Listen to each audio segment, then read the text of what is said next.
Mesdames et messieurs, la marraine de la promotion 2013 de l'ECS Paris, Madame Mercedes Herra.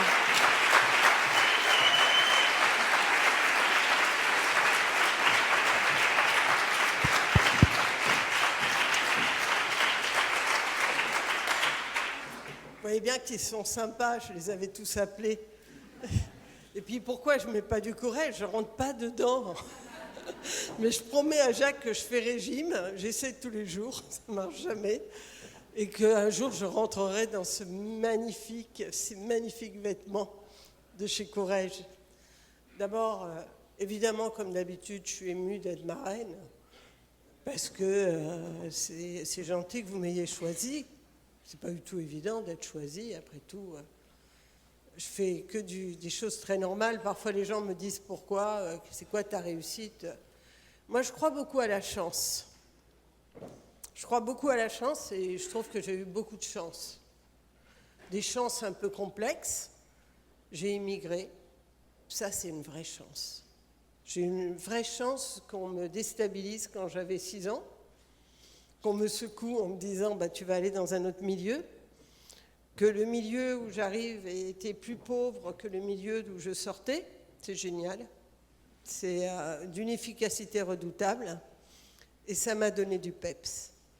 Et je pense toujours pour mes enfants que c'est plus dur que pour moi parce que j'ai du mal quand même à les déstabiliser en les emmenant dans un autre pays.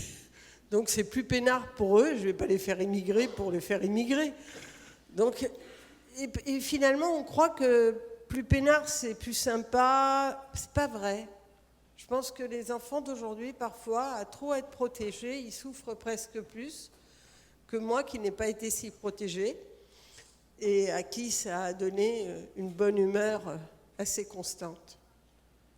Donc je pense que j'ai eu de la chance.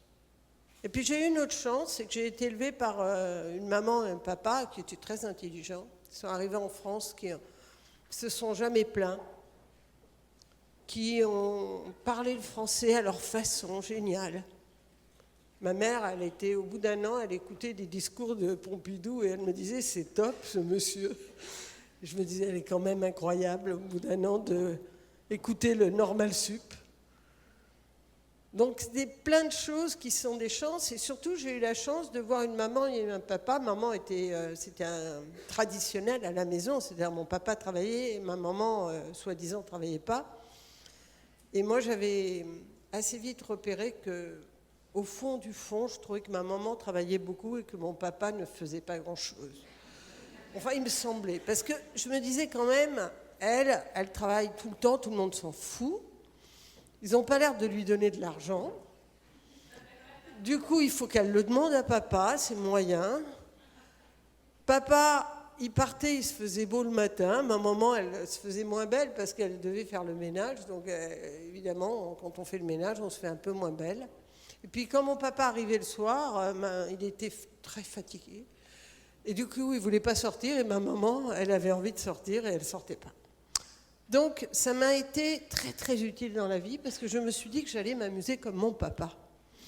Et que je n'ai jamais pensé que j'avais... la malchance de travailler, j'ai toujours pensé que j'avais la chance de m'amuser. Quand on a fait des études, ce qui était mon cas, comme les immigrés d'ailleurs souvent, j'ai cru qu'il fallait d'abord être prof de français. J'ai trouvé plein d'immigrés profs de français parce que le français c'est tellement important quand on arrive dans un pays qu'on ne parle pas que du coup on devient très bon en français. Voilà. Et donc j'étais prof de lettres classiques. Et quand j'ai été prof de lettres classiques, que j'ai eu cette chance-là, cette force-là, après je me suis dit, en fait, j'étais pas géniale comme fonctionnaire. Parce que d'abord je voulais que l'inspecteur vienne m'inspecter toutes les 5 minutes, parce que je voulais pas qu'on me laisse toute seule, je disais je veux discuter et tout. Bref, pour l'enseignement c'était un peu particulier. J'étais toute jeune, du coup j'ai fait du business, j'ai fait une école de commerce. J'ai mélangé des choses qui ne se mélangent pas en France. Alors, tous mes amis de lettres disaient « mais qu'est-ce que tu fous à HEC ?» Mes amis d'HEC ne comprenaient pas qu'est-ce que c'était que cette littéraire qui avait appris le latin, qui ne comprenait pas que les langues s'étaient faites pour parler et pas uniquement pour faire des langues mortes. Donc j'étais un mélange, et toutes ces études m'ont été formidablement utiles. Et ne croyez pas que c'est le business qui m'a été le plus utile. Ce qui est très important dans tout ce que vous allez faire, c'est votre culture profonde. Et vous n'avez pas fini de vous cultiver parce que vous allez recevoir aujourd'hui votre diplôme. C'est sans fin. Et si on continue comme ça à apprendre des choses, on est capable ensuite de transmettre des choses. Mais il faut apprendre.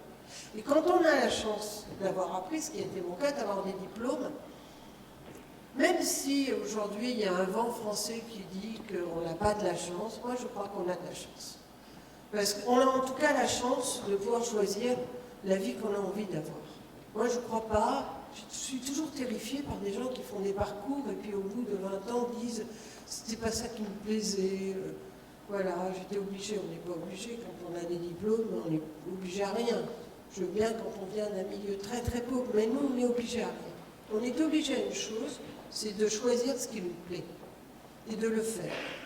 Parce que quand vous choisissez ce qui vous plaît et que vous le faites, c'est très sympa. Et le travail, ça devient très sympa. Vous pouvez pas, moi j'ai jamais pu imaginer qu'on pouvait vivre sa vie dans un truc qu'on n'aimait pas. Et qu'on pouvait passer du temps à travailler alors qu'on n'aimait pas. Et travailler, c'est un truc formidable. Pour que ce soit sympa, le repos, il faut travailler. Il n'y a que les chômeurs qui savent très très bien que c'est pas marrant de ne pas travailler.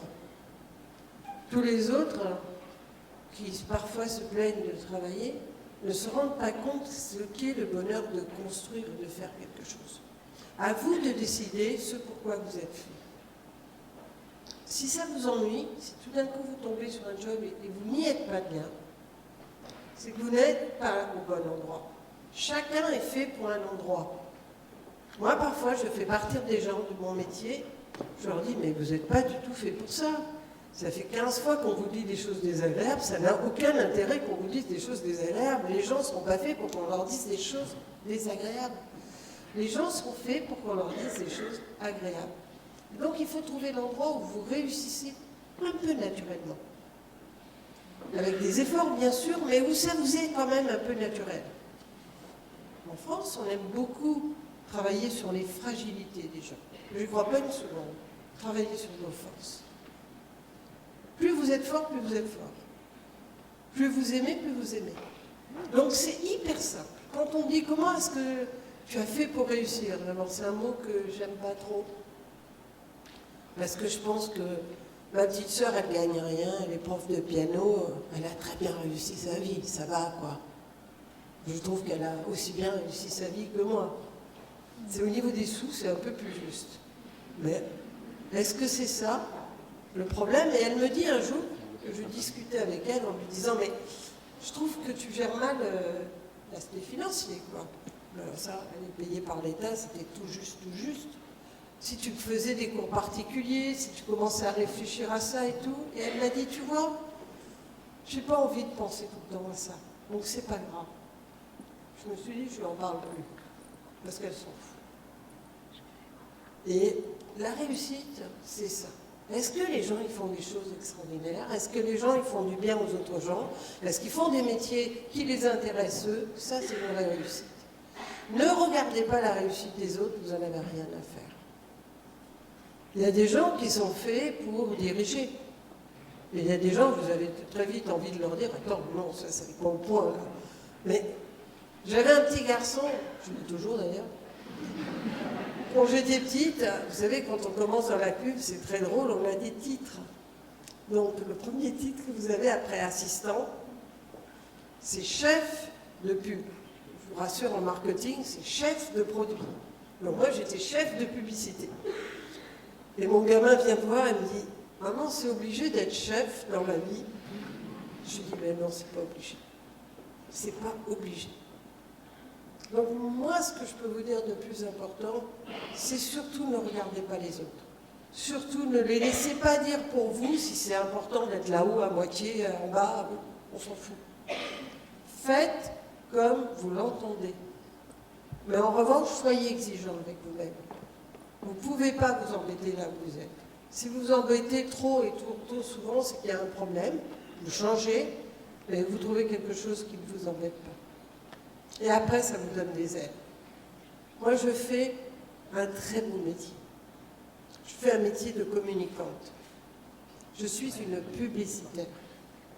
Très souvent, j'entends du cynisme à l'égard de ce métier, alors que je pense que c'est un métier tellement formidable parce que les gens, les êtres humains, avant d'avoir une réalité objective, la seule réalité qui compte, c'est la réalité qu'ils ont dans la tête. Ce que je veux dire est très simple. Vous savez, les Français qui sont pessimistes, ils vont beaucoup mieux que beaucoup de peuples du monde, beaucoup mieux que les Africains, qui pourtant sont plus optimistes qu'eux. C'est ce que j'appelle, il y a beaucoup de choses dans la tête. Notre métier de communicant, c'est de travailler autour de ça.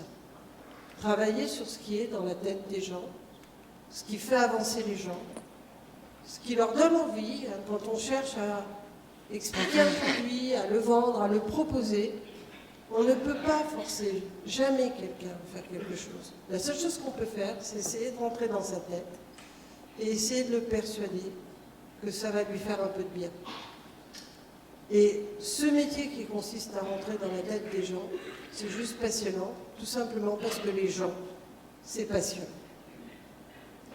Donc choisissez ce que vous voulez, pas obligatoirement ce que j'ai fait moi, ça n'a aucune importance, mais ce qui vous plaît. On m'a demandé si j'avais planifié ma carrière. Non, je n'ai pas planifié ma carrière. Je voulais tout de suite faire un métier important. J'étais une assistante incroyable, bien plus incroyable que je ne suis une présidente incroyable, parce que je croyais que j'étais présidente.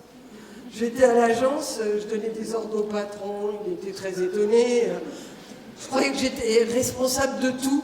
Donc j'allais le voir, je lui disais, il y a un problème là. Il disait, mais qu'est-ce qu'elle me veut encore? Mais il faut se prendre pour quelqu'un d'important.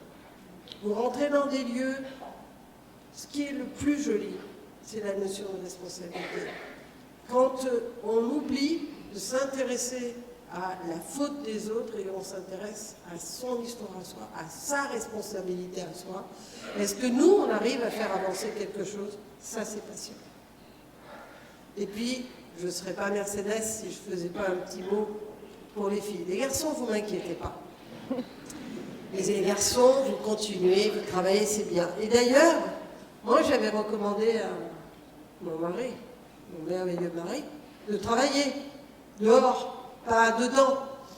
C'est lui qui a insisté. Et on ne peut pas forcer les êtres humains. Mais moi, je pense que garçons et filles, l'équilibre du dedans-dehors, c'est pas mal.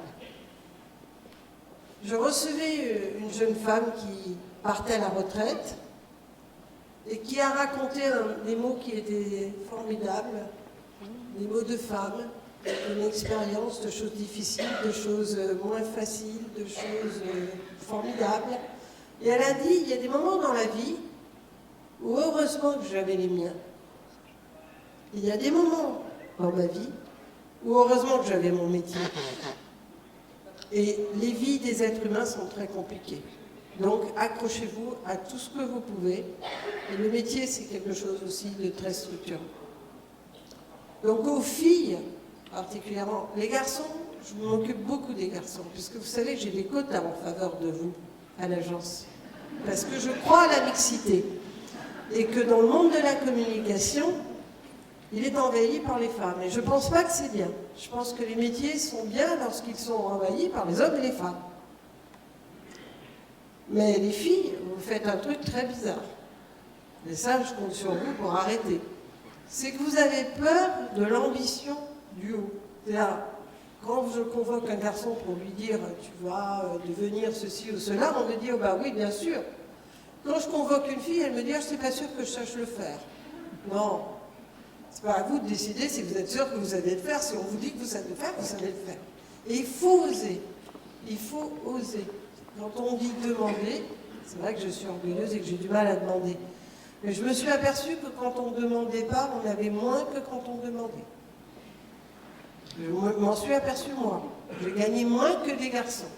Donc soyez sympas, vous vérifiez vos salaires, vous regardez de très près et vous demandez. Parce que c'est normal. Voilà, maintenant je pense que toute cette histoire, c'est une histoire l'histoire de l'égalité humaine, c'est une histoire qui fera du bien aux femmes, mais qui fera un bien fou aux hommes. Donc, je compte sur vous pour n'en faire qu'à votre tête.